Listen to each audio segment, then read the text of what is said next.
ये जो इनका जो परिवार है, एंटाइटलमेंट से जो ग्रस्त ये इनका परिवार है, ये प्रियंका गांधी जी को भी याद रखना चाहिए। चाहे आपका भूतकाल हो, चाहे आपका वर्तमान हो, आप सब लोग, चाहे ईवीएम हो या चाहे कागज पे लिखा हो, जब आप लोगों के चरित्र में जो है किसी तरह की मर्यादा नहीं है, आप लोगों ने कभी भी इस देश का, यहाँ की कानून व्यवस्था का, संविधान का कभी आप लोगों ने, बहुत ही ज्यादा चिंताजनक रहा है, एक तरह से ट्रॉमेटिक मैं इसे कह सकती हूँ। हर दिन इन्होंने यहाँ पे तमाशा किया है, हमारा दिल दहल जाता था इनको देखकर। एसआईआर ये वेल में उतर जाते थे। यहाँ पर इन लोगों ने डराना, धमकाना, धक्का मुक्की, ऐसा कोई इन्होंने किसी तरह की कोई बदतमीजी नहीं है जो एक भी दिन इन्होंने संसद भवन चलने नहीं दिया। हम जनता के प्रतिनिधि हैं, हम यहाँ पर उनकी आवाज लेकर आते हैं, हम कुछ सीखने आते हैं, हम नए सांसद हैं।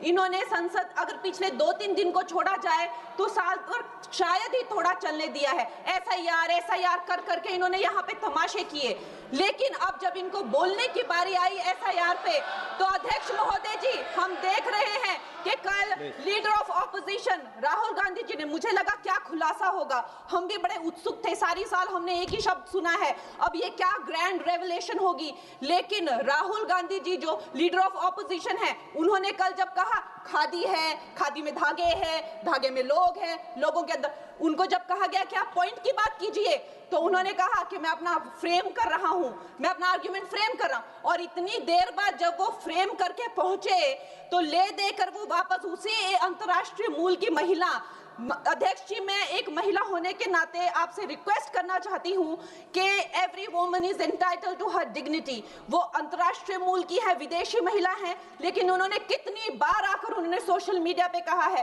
कि मैं कभी भारत नहीं गई हूं, मेरा हरियाणा चुनाव से कुछ लेना देना नहीं है। लेकिन फिर भी ये लोगों ने बिना किसी ठोस सबूत के उनका यहाँ पे फोटो बना के उन्होंने उनको उछाला, यहाँ पे उनकी तस्वीर उछाली यहाँ पर और यहाँ पर प्लेक कार्ड यूज करना भी अलाउ नहीं है। इन्होंने फिर भी नियमों का उल्लंघन किया। मैं चाहती हूँ सबसे पहले तो मैं इस सदन की तरफ से उन महिला से बहुत ही माफी मांगती हूँ कि इस सदन में बिना कि उनकी आजकल जो पर्सनैलिटी राइट्स का भी एक बहुत बड़ा क्राइम होता है, उसके उपरांत उनका फोटो यहाँ यूज किया गया, मुझे बहुत खेद है। भारतीय संसद भवन की तरफ से हम उनसे माफी मांगते हैं। और ये देखिए, महिलाओं का हमेशा ये अपमान करते हैं, लेकिन हमारे प्रधानमंत्री चाहे बेटी बचाओ बेटी पढ़ाओ हो, महिलाओं को शौचालय देने से लेकर, महिलाओं को गैस देने से लेकर, महिलाओं को जो है वो छात्रवृत्ति, न जाने कितनी ऐसी योजनाएं हैं। कांग्रेस वालों, शायद तुम लोग ये समझ नहीं पा रहे हो, ईवीएम्स हैक नहीं करते हैं प्रधानमंत्री लोगों के दिलों को हैक करते हैं। और ये लोग दुहाई देते हैं कि वो जो पुराने जमाने के दकियानूसी, वो जो चिट कागज पे लिखकर जो मतदान होता था वो सबसे अच्छा था। ये लोग भूल गए वो दिन, आप लोग भूल गए वो दिन। इंदिरा गांधी वर्सेस राज नारायण का केस, उसको जो है इतिहास में The case that shook the nation के नाम से जाना जाता है। उस पर मैंने एक फिल्म भी बनाई हुई है। वोट चोरी और वोटों की धांधली के लिए एक प्रधानमंत्री पे एक साधारण से नेता ने केस किया था और उस धांधली में वो पकड़ी गई थी। हर उनका जो आरोप है उसमें सच सिद्ध किया गया था और रातों रात उनको कुर्सी छोड़ने के लिए कहा गया था और रातों रात जो है उनको ये आदेश दिया गया था कि आगे इतने सालों तक आप कभी जो है वो चुनाव लड़ नहीं सकते। ये धांधलियां इन्होंने करी हुई हैं और ये जो है उस टाइम के बैलेट बॉक्सों को उठाकर ले जाते थे ये लोग, और आज कहते हैं कि इनको ईवीएम्स जो है वो हैक हो जाते हैं। अध्यक्ष महोदय जी, मैं इनको याद दिलाना चाहती हूँ, प्रियंका गांधी जी कहती हैं कि छोड़ो पुरानी बातें, हम पुरानी बातें नहीं करेंगे, हम पुराने लोगों के बारे में नहीं बोलेंगे। तो मैं ये जानना चाहती हूँ कि आपकी जो माता जी हैं वो तो आपकी अध्यक्ष है और इस वक्त की वो अध्यक्ष है, उनकी जो है आप देखिए, जब उनकी नागरिकता नहीं थी, जब उनके पास 1983 में नागरिकता आई, उसके कितने साल पहले से वो वोट देती आ रही हैं। तो ये जो इनका जो परिवार है, एंटाइटलमेंट से जो ग्रस्त ये इनका परिवार है, ये प्रियंका गांधी जी को भी याद रखना चाहिए। चाहे आपका भूतकाल हो, चाहे आपका वर्तमान हो, आप सब लोग, चाहे ईवीएम हो या चाहे कागज पे लिखा हो, जब आप लोगों के चरित्र में जो है किसी तरह की मर्यादा नहीं है, आप लोगों ने कभी भी इस देश का, यहाँ की कानून व्यवस्था का, संविधान का कभी आप लोगों ने सम्मान नहीं किया हुआ है,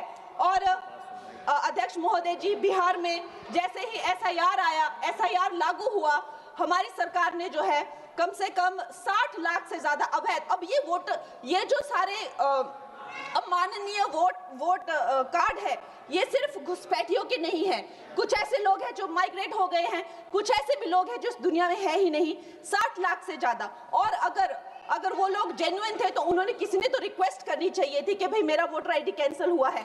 उसके उपरांत जो है 21 नए वोटर आईडी जो है उन्होंने दिए हैं। और इस तरह का एक माहौल बना बिहार में कि आज तक की सबसे ज्यादा वोटिंग जो है 67% वोटिंग हुई। नागरिकों में ये उत्साह जगा कि जो है इस तरह की जो क्लेंजिंग प्रोसेस है वो होना चाहिए। मैं एक देशभक्त होने के नाते अध्यक्ष महोदय जी, मैं ये प्रपोज करना चाहती हूँ कि हमारे देश में जो है हमेशा महीने 2 महीने बाद हमारे जो शीर्ष नेतृत्व हो गए, सारे अधिकारी हो गए, हमारे जितने भी रिसोर्सेज हैं, हम लोग उनको हर महीने 2 महीने में इलेक्शंस में जो है पुश कर देते हैं। इससे हमारे देश का बहुत ही भारी नुकसान होता है।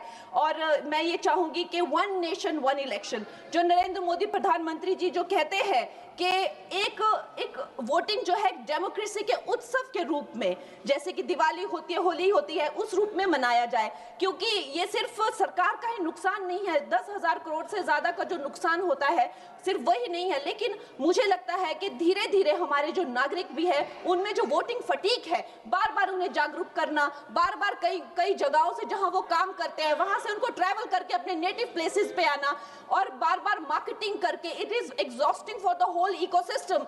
तो मैं ये प्रपोज करना चाहती हूँ कि 1 नेशन 1 इलेक्शन को लाया जाए। और ये जो भी हमें जिस तरह की जो असुविधा होती है हर महीने 2 महीने में इलेक्शंस की, उससे जो है हम बच सकते हैं। जय हिंद।